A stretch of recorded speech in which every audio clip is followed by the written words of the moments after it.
Chef-d'œuvre d'émotion entre Thiem et Kyrgios, Djokovic est un papillon, et oui, l'Open d'Australie confiné jusqu'à mercredi prochain, plus de public pendant 5 jours, c'est votre digest australien, mettez-vous un petit café en backup, vous connaissez la formule désormais, le côté réseau, le coin tactique, la reco du jour, et on attaque immédiatement avec les news. La nouvelle est tombée dans la nuit par l'oiseau de mauvais augure Quentin Moinet, journaliste à l'équipe, 5 jours de confinement dans l'état du Victoria, l'Open Australie est à huis clos au moins jusqu'à mercredi prochain, on a un article du journal L'équipe un peu plus complet qui nous explique les tenants et les aboutissants de cette affaire, et en fait, en gros, donc, on a un variant britannique qui commence à se développer et qui est parti de l'aéroport de Melbourne. On est aujourd'hui à une quinzaine de cas positifs, et donc immédiatement, les autorités australiennes ont coupé les robinets et sera interdit tout simplement de se déplacer, sauf cas exceptionnel jusqu'à mercredi, dans la région où l'Open Australie se dispute. La nouvelle a forcément attristé les suiveurs de l'Open Australie que nous sommes, on était ravis de revoir des ambiances exceptionnelles, électriques, un peu du style de la Coupe Davis, notamment sur le Kyrgios Humbert et sur le Kyrgios Thiem qu'on va débriefer dans quelques instants dans le coin tactique, mais félicitons aussi les autorités australiennes qui font leur maximum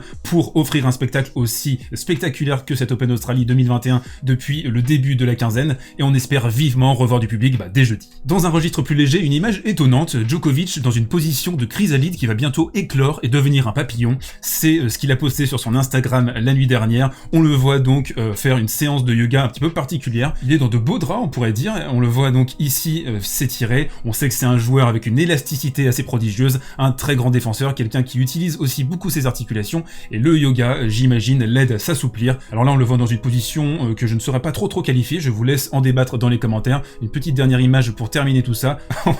le voit, la tête à l'envers, là je voulais absolument vous montrer ça, et à quel point Djokovic met un point d'honneur à tenter toutes les stratégies pour essayer d'avoir un edge sur le court, et peut-être grâce à ces images, eh bien vous serez aussi inspiré vous-même de votre côté à devenir des papillons.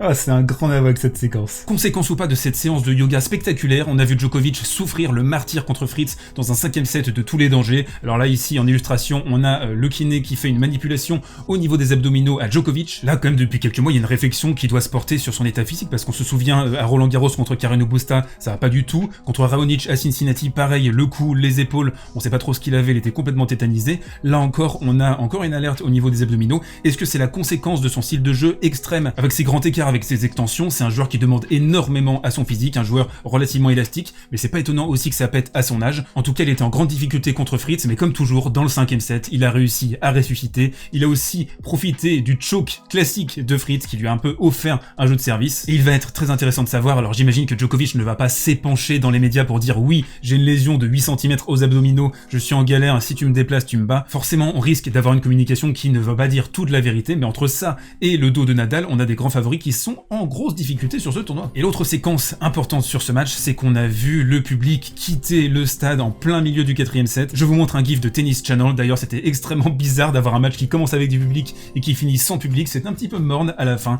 mais Djokovic a réussi à se reprendre et il est qualifié pour le 4ème tour. On enchaîne si vous le voulez bien avec le match du jour, le Kyrgios Thiem, qui a été riche en émotions mais aussi riche en enseignement tactique. Ici, alors là c'est vraiment un exemple frappant, c'est un twinner entre les jambes de Kyrgios qui va mettre son espèce de demi-volée dans le couloir, ça c'est dans le 4ème set, c'est un point essentiel parce qu'il va se faire breaker derrière, alors que c'était un point pour remporter le jeu. Kyrgios toujours qui vit et qui meurt par sa créativité, on a vu des sabres, on a vu des secondes à 220 km/h, on a vu maximum de twinner, on a vu des services à la cuillère, notamment pour remporter le 2ème set, il fait un service à la cuillère, Thiem qui lâche l'affaire, 2-7-0 pour Kyrgios, on l'a vu aussi parler entre les points, pendant les points même, faire une référence à Azarenka avec l'arbitre, avec Damien Dumusois qui a vécu le meilleur match de sa vie, encore une fois quand vous arbitrez Kyrgios, voilà ça c'était un des premiers éléments que Thiem a eu beaucoup de mal à gérer, l'imprévisibilité de Kyrgios. Pendant les 2 premières manches, on a vu un Kyrgios très appliqué, très investi, peut-être la meilleure version de Kyrgios, un joueur qui serait aisément top 10 s'il s'impliquait comme ça constamment, et on l'a vu, il y avait quand même des plans au niveau tactique, c'était d'enfermer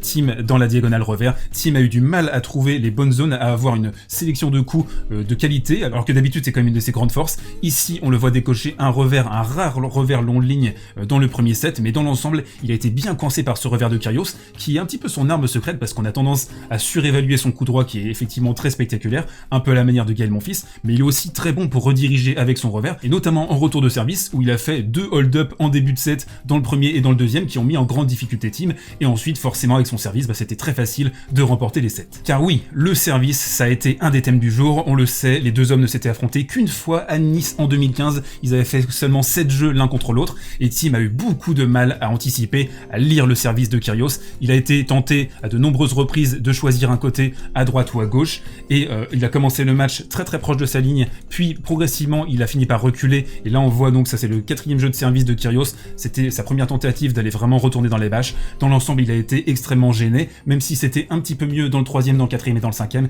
mais ça a été une arme fondamentale, et c'est aussi comme ça que Kyrgios a réussi à semer le trouble dans la tête de Dominic Thiem. Dominic a eu beaucoup de mal à se régler à l'échange dans le premier et dans le 2e set. On a vu un petit peu des réminiscences d'ailleurs de cette finale de l'US Open où il était complètement éteint dans les 2 premières manches contre Zverev, mais petit à petit, vous le savez, Thiem s'épanouit dans le combat, s'épanouit dans la bagarre, et il a réussi à amener plus Kyrgios dans ses filières, c'est-à-dire des rallyes, organiser le jeu avec son coup droit, mettre la pression sur Kyrgios qui a commencé un petit peu à craquer émotionnellement. Il y a un point qui a forcément fait tourner le match en faveur de Thiem, c'est service au début du 3e set pour Thiem, et il y a 2 balles de break, c'est le moment où Kyrgios peut carrément mettre la tête sous l'eau à Thiem, il le fait pas, et ensuite le match tourne progressivement, bon an mal an. Thiem a réussi à reprendre le contrôle, et sa puissance, son caractère, sa résilience ont fait la différence. Le combat a quand même continué jusqu'à la fin, on a vu un beau match très enlevé jusqu'à la fin du 5e set, et ce qui est marrant c'est que Kyrgios dit je n'ai pas de coach, je fais tout seul, mais pourtant il a une sacrée lucidité tactique, on l'a vu surmultiplier les services volés sur première et sur seconde balle pour utiliser la position très reculée de Thiem.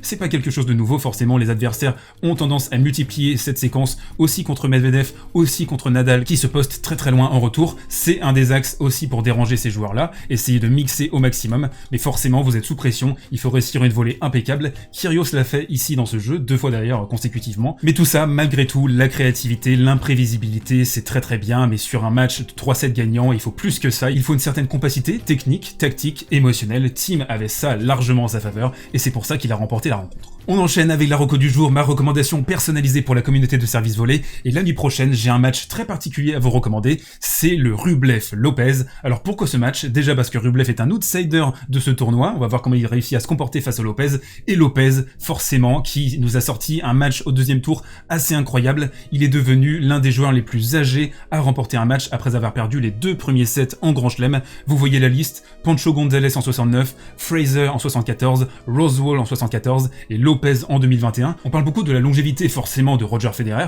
mais Lopez c'est pas mal du tout, c'est aussi le recordman de Grand Chelem consécutifs, et ce qui est particulièrement notable avec Lopez, c'est qu'il a dit avant le tournoi qu'il ne s'était pas forcément très bien préparé, qu'il avait surtout utilisé les 15 jours de confinement pour se mettre dans des bonnes dispositions, mais ça on le sait, Lopez c'est un athlète de très haut niveau. Vous voyez le mec, il est taillé dans le marbre, ses mollets c'est des couteaux, donc forcément quand vous avez une hygiène de vie, une éthique de travail et aussi un amour, j'imagine, pour le jeu aussi constant année après année, bah forcément un jour ou l'autre vous en récupérez les dividendes. C'est très bien pour Lopez, c'est un joueur assez iconique du circuit qui nous avait fait aussi des belles performances au Queens il y a 2 ans. Alors on souhaite un très beau match sur ce Rublev-Lopez. Je vous souhaite d'excellents matchs la nuit prochaine. Malheureusement plus de public pour animer les débats, c'est comme ça. Si la formule vous plaît, eh bien n'hésitez pas à vous abonner, à mettre un pouce, à partager le kiff autour de vous. Portez-vous bien les amis et prenez soin de vous.